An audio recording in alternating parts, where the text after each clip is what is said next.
je suis partie sur l'option en première maths, physique, SVT. Et en terminale, j'ai gardé maths et physique. J'étais SVT. Et j'ai choisi l'option maths experte.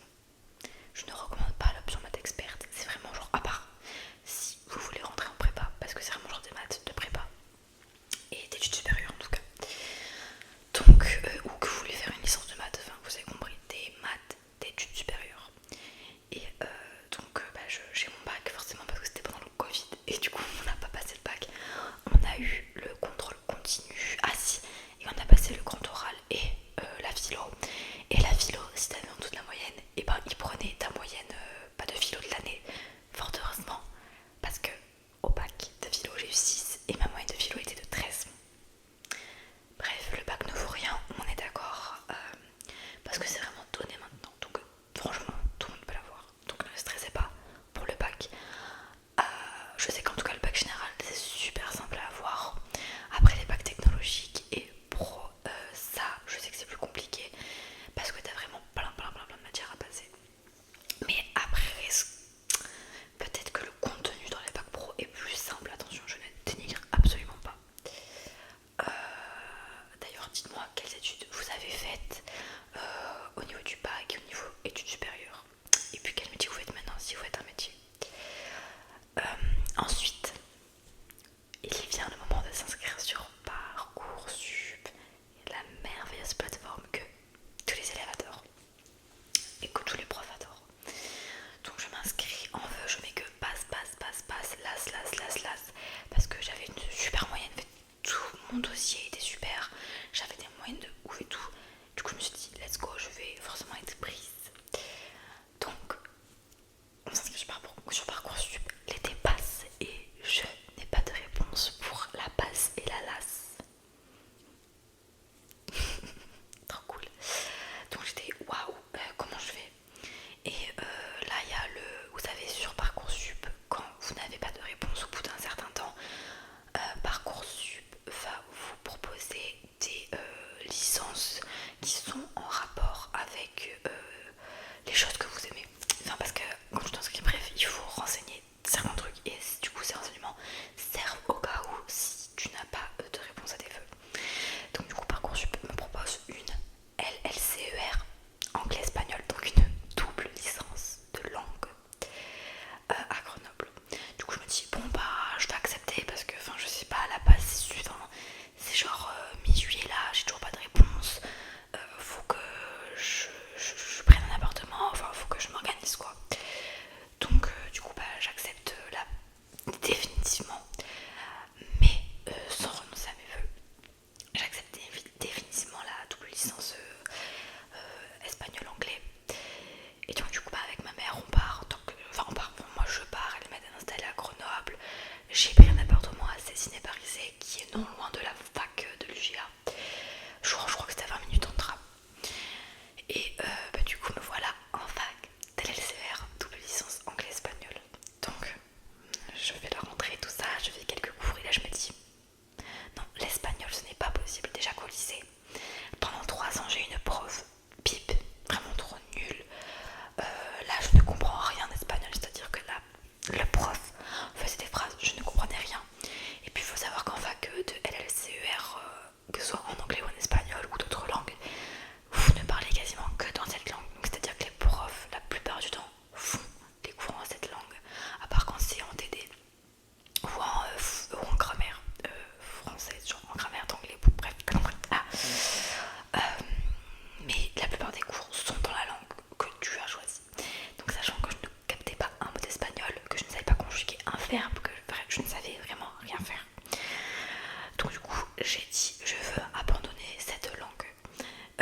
Du coup je me rends dans les bureaux de la LLCER.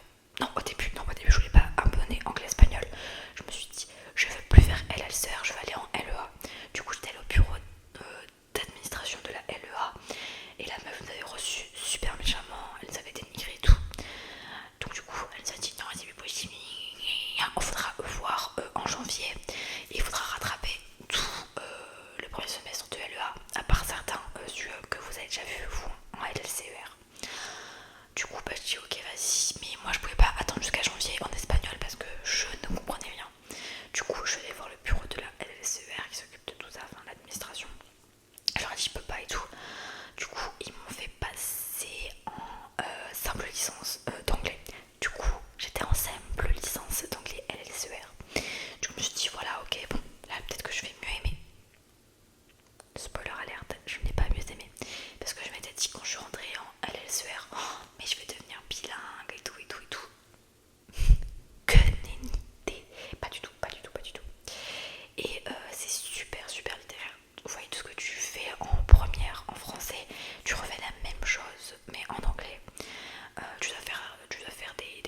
traduction de texte et tout en anglais et tout. Moi c'est pas l'anglais qui me posait le problème parce que moi j'adore l'anglais, mais c'est ce côté français, enfin vraiment genre littéraire que j'ai pas aimé. Et il y avait de l'histoire aussi, l'histoire c'était tout en anglais, c'est vraiment genre de l'histoire de la Bretagne, vraiment genre super loin et tout. J'ai détesté, enfin bref, j'ai rien aimé alors que de base genre j'aimais l'histoire, donc j'ai pas compris pourquoi j'ai pas aimé. Mais bref, je me dis bon, je crois que je peux pas continuer, genre vraiment, je me voyais pas faire une licence de 3 ans et un master parce que quand tu fais cette licence, clairement, quand tu sors, quand t'as ta licence, ça ne vaut rien en fait, il faut vraiment faire un master pour que ça vale le coup. Donc du coup bah j'étais là, non je peux pas faire 5 ans dans ça, je ne peux pas, c'est impossible. Et j'ai appris que en tout le mois de janvier à l'UGA, il y avait un module de réorientation avec des dames spécialisées là-dedans. Et je me suis dit, il faut que je m'inscrive. Donc je me suis inscrite et pendant un mois, j'ai fait un module de réorientation. Donc ces dames t'apprenaient à mieux te connaître toi-même. Il y avait plein de petits trucs et tout, c'était gratuit, c'était payé par l'UGA. Et franchement, c'était top. Donc je sais que c'est fait par l'UGA, mais c'est pas fait par toutes les écoles. Moi par exemple, dans mon école là dans laquelle je suis, c'est privé. C'est privé, du coup il n'y a pas de tout ça. Mais si vous êtes à l'UGA et que vous voulez vous réorienter, moi, du coup il y a 3 ans, il y avait un module tout le mois de janvier. Ouais, c'est ça, tout le mois de janvier, je crois, oui. Et donc, du coup, c'était super cool. Il y avait quand même pas mal de gens, mais les places étaient restreintes. Il y avait quand même pas mal de gens, et ça m'a vraiment permis à mieux me connaître et à en apprendre plus sur moi et à beaucoup de choses. En fait, c'était vraiment bénéfique. Et donc, du coup, pendant ce module de réorientation, j'ai trouvé le métier de comptable. Je me suis dit, ouais, ça peut être cool. Du coup, il fallait faire soit un DCG, soit un BTS compta. Ah oui, et ce module de réorientation est super pour Parcoursup. Oh, il marche comme une vache en haut. Ce module de réorientation est super pour Parcoursup parce que à la fin de l'année, enfin à la fin de ton module de réorientation, tu dois présenter enfin comme un rapport de stage. Désolée, on m'a interrompu pour venir me faire. Voilà, comme d'hab, je peux jamais être tranquille de toute manière. Et donc, je disais que du coup, à la fin de ce module de réorientation, pardon, eh bien, vous devez rendre un style de rapport dans lequel vous avez interviewé les gens de la profession qui vous intéressent. Donc du coup, dans mon cas, les comptables. Et vous avez une note qui vous servira, qui vous servira pour Parcoursup, parce que Parcoursup, ils aiment bien ça. Les gens qui se réorientent, ça vous fait un plus. Et du coup, vous avez une note et vous avez l'appréciation pour Parcoursup. Du coup, c'est vachement cool. Et puis, c'est gratuit, ça coûte rien. Et du coup, vous avez, oui, pour les boursiers, vous avez l'autorisation en fait d'être pas en cours et d'être à ce module. C'est considéré comme des cours et vous devez signer tout à chaque fois que vous venez. Mais bien sûr, si vous loupez un cours, vous aurez un... Oh, mais décidément, je ne vais jamais arriver à faire ma vidéo quand c'est pas mon copain qui vient m'embêter, c'est mon stockage qui stoppe la vidéo. Donc là, je viens de supprimer plein de brouillons de TikTok pour vous. Soyez heureux, s'il vous plaît, soyez heureux parce que supprimer des brouillons TikTok, c'est super sentimental pour moi. J'ai fait ça pour vous. Du coup, j'en étais où? J'en étais à ce module de réorientation d'un Parcoursup. Voilà, donc du coup, j'ai fait ce module. Je me suis dit, bon, je vais faire BTS Compta ou DCG. Je savais pas encore si je faisais DCG ou BTS Compta. BTS Compta, c'est 2 ans, DCG, c'est 3 ans, c'est une licence. Et c'est plus prestigieux de dire que ça fait DCG, diplôme de comptabilité et gestion. Mais il faut savoir que quand vous faites un DCG, la suite logique, c'est le DSCG. En général, je fais pas un DCG, ça vaut rien. C'est comme un BTS, il faut au moins faire une licence. Mais au moins un BTS, tu vois, c'est plus simple.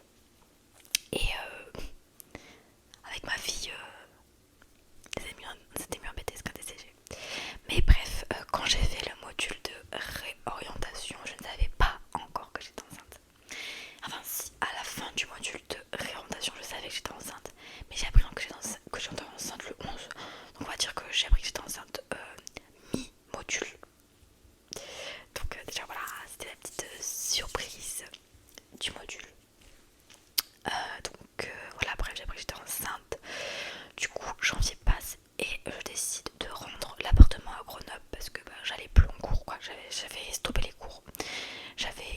dit que bah c'était mort, que c'était fini, que je partais, que je disais ciao ciao ciao pour cette année. Donc du coup de février à mai, j'ai travaillé à Auchan en étant enceinte. C'était pas facile, franchement, je vous avoue que la manutention quand t'es enceinte c'était super super super fatigant, j'étais crevée tout le temps, mais j'ai travaillé.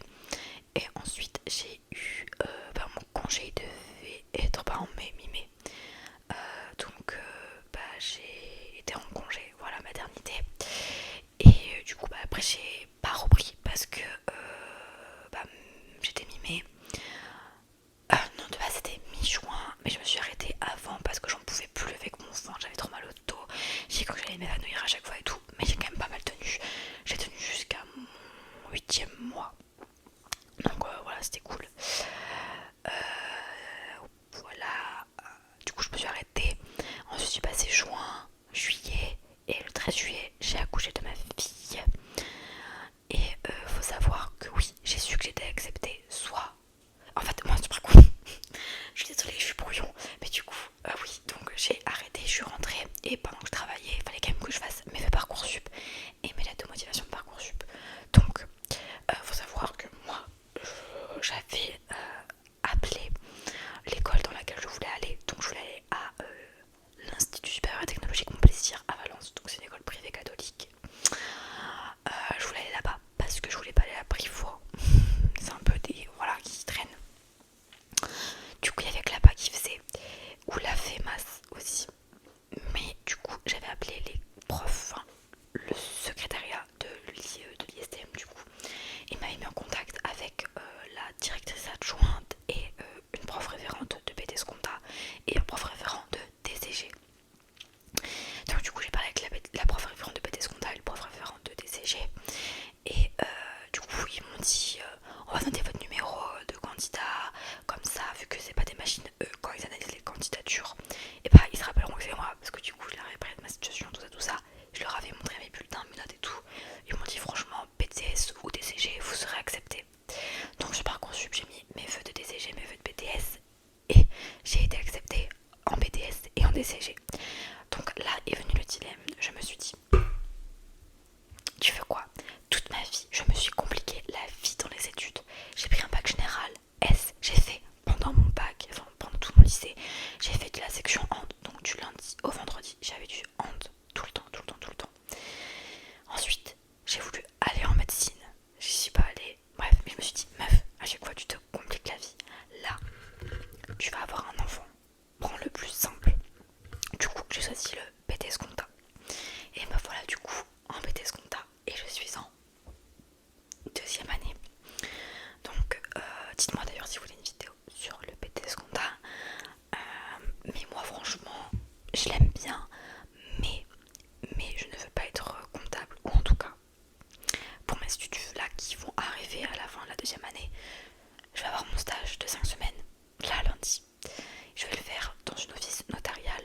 Je suis un comptable dans une office notariale.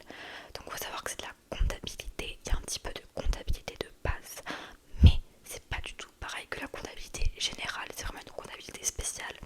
Tu vas taxer des actes, etc. Tu vas taxer les actes en fonction de leur nature, tout ça, tout ça, tout ça. Il y a du juridique dedans, donc c'est cool. Et donc je veux faire soit ça, si ça me plaît, le stage, s'il me plaît, je voudrais faire ça. Mais si le stage ne me convainc pas, ne me plaît pas, je voudrais faire un bachelor RH et un master RH. Après des fois il y a le master il est marqué RH, DRH, mais bref, un master dans la RH en tout cas. Donc voilà, c'est mes études, là où j'en suis. Ça n'a pas été facile, mais je pense savoir à peu près du coup ce que je veux faire pour l'avenir, je pense. Ou sinon il y a plein de trucs genre immobilier, ça me plairait, enfin... Mais je vais me concentrer sur ces 2 trucs que je vous ai dit, c'est déjà pas mal. Donc voilà, ne vous inquiétez pas, si là vous êtes en